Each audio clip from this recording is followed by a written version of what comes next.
Salam sejahtera, terima kasih karena bersama dengan saya di Nazilin Unity Channel. Saudara-saudara sekalian, ini satu kejutan untuk Tun Mahathir Mohamad. Disangkakan Tuhan Mahathir dalam keadaan yang sudah berusia lanjut, sudah tua, tiada lagi yang minat. Rupa-rupanya ada juga artis yang sangat meminati beliau.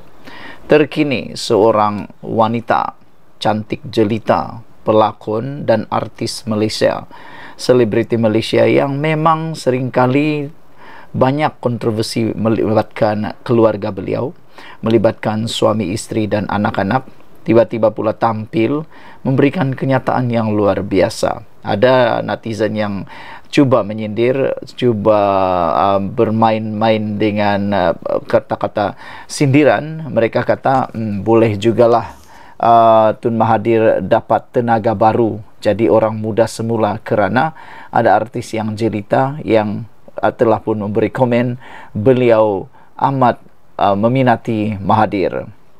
Kali ini Dr. Mahathir tetap di hati, kata Rita, pelakon yang Anda pasti kenal, yang sering kali keluar dalam TikTok, dalam media sosial berkait keluarga dan juga suaminya.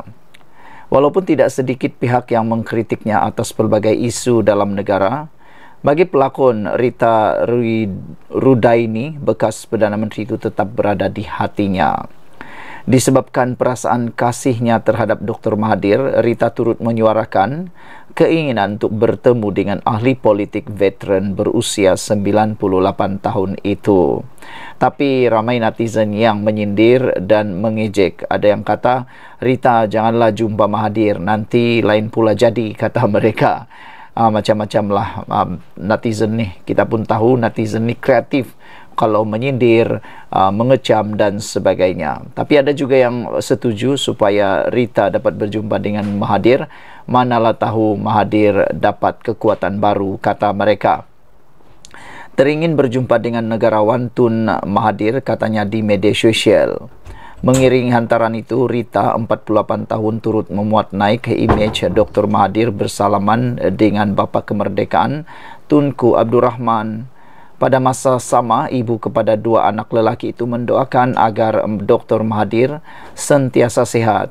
Semoga Allah memanjangkan umur Tun dan diberikan kesihatan yang baik, katanya.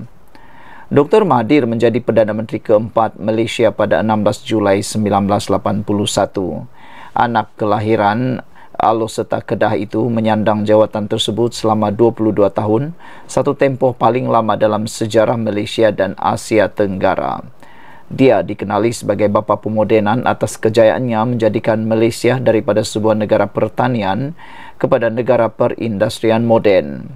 Walaupun berundur sebagai Perdana Menteri pada Oktober 2003, dia tidak pernah meninggalkan arena politik apabila sentiasa bersuara berkenan isu-isu semasa, termasuk mengkritik penggantinya iaitu Abdullah Ahmad Badawi dan Najib Razak. Pada tahun 2016, dia menubuhkan Bersatu selepas keluar dengan UMNO dan menyertai PH, seterusnya menewaskan Barisan Nasional pada PRU 2018 dan sekali lagi dilantik menjadi Perdana Menteri pada usia 93 tahun. Mahathir meletakkan jawatan 2 tahun kemudian membawa kepada keruntuhan kerajaan PH.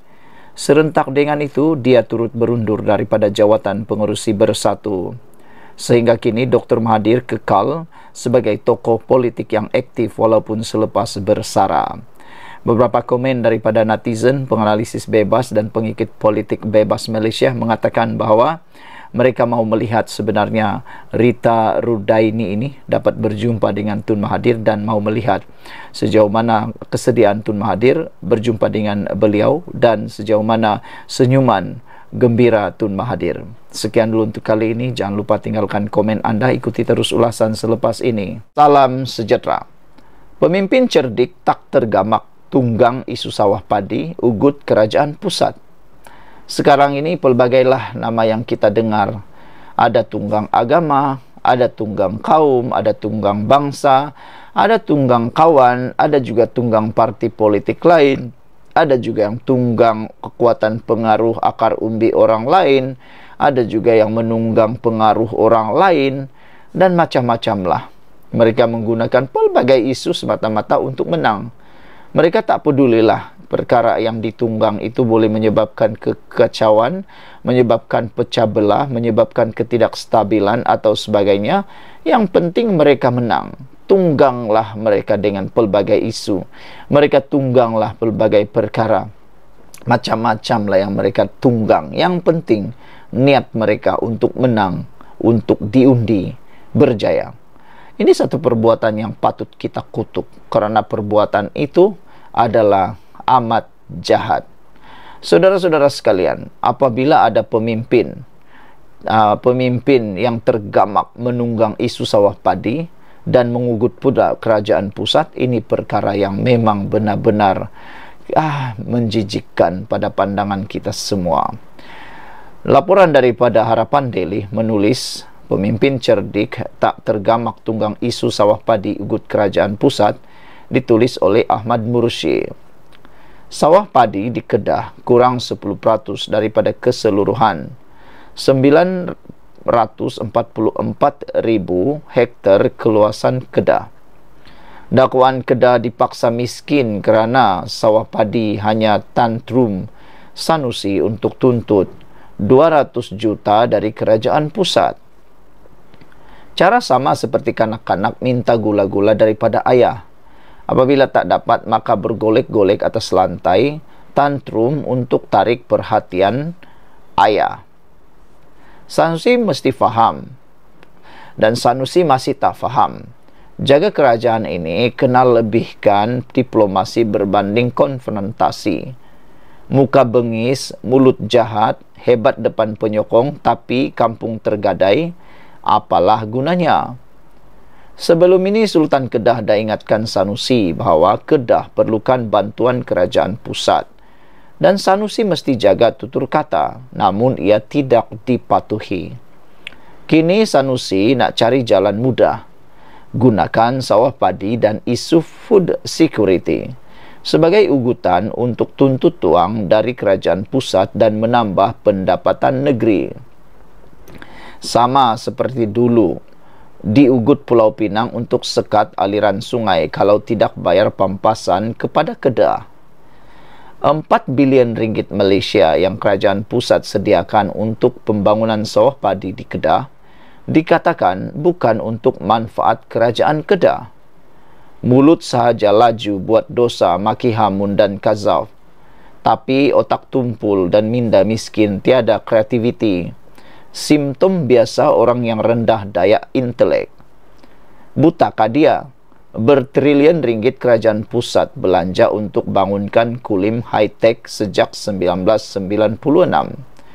Sebanyak 99.1% daripada keseluruhan pelaburan ke Kedah dibawa masuk oleh agensi pusat ke kulim. Pembangunan Langkawi juga terima peruntukan kerajaan pusat. Pemimpin yang cerdik akan cari idea, mencari manfaat hasil, limpahan kekayaan dari kesemua inisiatif kerajaan pusat itu. Apatah lagi 90% tanah di Kedah masih boleh dibangunkan selain menanam padi. Saudara-saudara sekalian, lebih mengejutkan kita ialah laporan bahawa ekonomi era kerajaan Madani berkembang pada 42% pada suku pertama.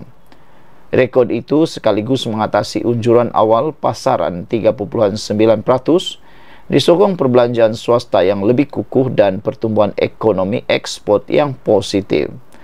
Pertumbuhan keluaran dalam negara kasar KDNK 3.9% bagi tempoh Januari hingga Mac 2024 yang diunjurkan ahli ekonomi sepadan dengan unjuran awal dibuat Jabatan Perangkaan Malaysia. Gubernur Bank Negara Malaysia Datuk Sheikh Abdul Rashid Abdul Ghaffur berkata, perbelanjaan isi rumah lebih tinggi pada suku pertama itu berikutan pertumbuhan guna tenaga dan upah yang berterusan. Itulah dia, saudara-saudara sekalian, satu pendedahan dan penerangan yang ringkas, simple tapi menarik. Pemimpin cerdik tak tergamak tunggang isu sawah padi untuk ugut kerajaan pusat. Sekian dulu untuk kali ini. Jangan lupa tinggalkan komen Anda, tekan butang subscribe. Salam sejahtera, terima kasih kerana bersama dengan saya di Nazilin Unity Channel. Perdana Menteri Anwar Ibrahim akhirnya tampil menjawab Dakwaan 25% baki saham Malaysia Airport akan dimiliki syarikat pro-Zionis. Laporan yang mengatakan 25% baki saham Malaysia Airport Berhad MAHB akan dimiliki pro-Zionis adalah tidak berasas, tegas Perdana Menteri Datuk Seri Anwar Ibrahim.